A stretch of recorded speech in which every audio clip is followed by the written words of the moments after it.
కేటీఆర్ గారు ఈ రోజు పొద్దున మీరు ఏదో మాట్లాడుకుంటూ నేను కేసీఆర్ గారి సైనికుని అన్నారు. మీరు కేసీఆర్ గారి సైనికులు కాదు, మీరు కేసీఆర్ గారి కుమారులు. కేసీఆర్ గారి తర్వాత రాజ్యాభిషేకం చేసి రాజు కావాలనుకున్న యువరాజు మీరు. సంవత్సరం క్రితం ఎప్పుడైతే అధికారం కోల్పోయారో యువరాజు రాజు అయిదామనుకున్న యువరాజు మతి భ్రమించి మాట్లాడుతున్నట్టుగా క్లియర్ గా అందరికి కనపడుతుంది.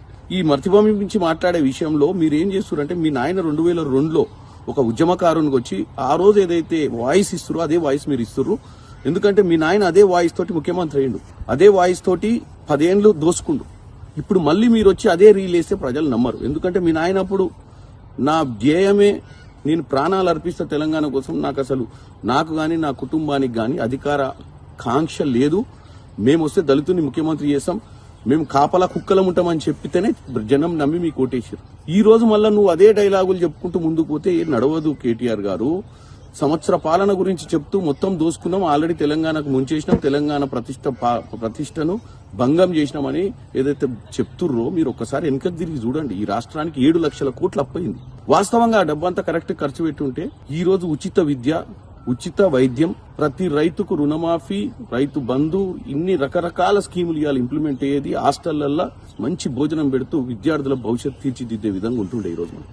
కానీ ఎందుకు లేదు, ఏడవైన ఈ డబ్బంతా ఇవాళ మీరు ఎవరికో వాళ్ళ కొడుకు, వాళ్ళ బామ్మర్ది, వాళ్ళ వీళ్ళందరూ అని చెప్తున్నారు. ఈ రోజు నేను ఒక్కటే చెప్తున్నా, మీకు మన కుటుంబం ఏం చేసిందని ఒక్కసారి చూసుకో.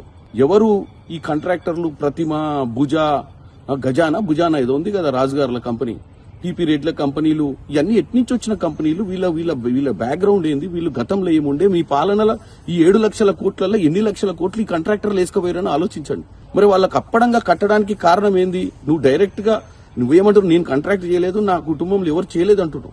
మరి ఈ కాంట్రాక్టర్లంతా నీ బినామీలని రాష్ట్ర ప్రజలకు తెలియదు అనుకుంటున్నావా, లేకపోతే నువ్వేమైనా మా అందరికి చెవుల పువ్వు పెడదాం అనుకుంటున్నావు? మా ఇంట్లో ఎవరికి సంబంధం లేదంటే మీ ఇంట్లోనే సోదరిమణి కవిత గారు ఢిల్లీలో లిక్కర్ బిజినెస్ ఎందుకు చేసింది? కమిషన్ల కోసమే కదా. లిక్కర్ వ్యాపారం చేసిందే డబ్బుల కోసం. మీకున్నంత డబ్బు పిచ్చి ఎవరికి లేదు. ఈ రోజు 7 లక్షల కోట్లలో 1,00,000 పైచిలకు కోట్లు ఎటుపోయినాయో కమిషన్లు దండుకున్నది మీరు.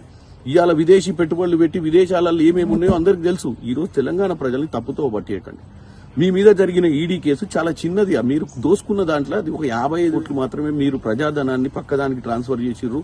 కేబినెట్ మీటింగ్ పెట్టకుండా అన్న దాని మీద ఈడీ కేసు నడుస్తుంది. ఆ కేసును పట్టుకొని మీరు పదే కాంగ్రెస్ పార్టీని ఈ సంవత్సర పాలన గురించి మాట్లాడుతున్నారు. కేటీఆర్ గారు మీకు ఒక్కటే చెప్తున్నా, పాత పాట పాడకండి, ప్రజలు నమ్మరు. కొత్త ముచ్చట ఏదైనా చెప్పండి. ఈ రాష్ట్రంలో మనం ఏం చేస్తే బాగుంటుందో దోసుకోకుండా చెప్పండి. దోసుకునే ఆలోచనతో చెప్పకండి. మళ్ళీ ముఖ్యమంత్రి కావాలన్న ఆశ నీకు ఉండడంలో తప్పు లేదు. ఎందుకంటే నీకు ఇందాకనే చెప్పిన, నువ్వు సైనికుని కాదు, యువరాజు అని. యువరాజు మాటలు యువరాజు అని చెప్పి నేను మీకు ముఖ్యమంత్రిని అయితే మా నాయన తర్వాత నేనే ముఖ్యమంత్రి, మీ నాయన లెక్క ఎస్సీ దళితుడు అని చెప్పడానికి లేదు ఛాన్స్. నువ్వు ముఖ్యమంత్రి కావాలనుకుంటున్నావు. గత సంవత్సర క్రితం కాంగ్రెస్ పార్టీ అధికారంలోకి వచ్చిన దాన్ని మీరు అసలు జీర్ణించుకోలేకపోతున్నారని తెలంగాణ ప్రజలు చూస్తున్నారు. రోజు ముచ్చట చెప్పి మీరు తెలంగాణ ప్రజలు తప్పుతో పట్టివద్దని కోరుకుంటున్నాను.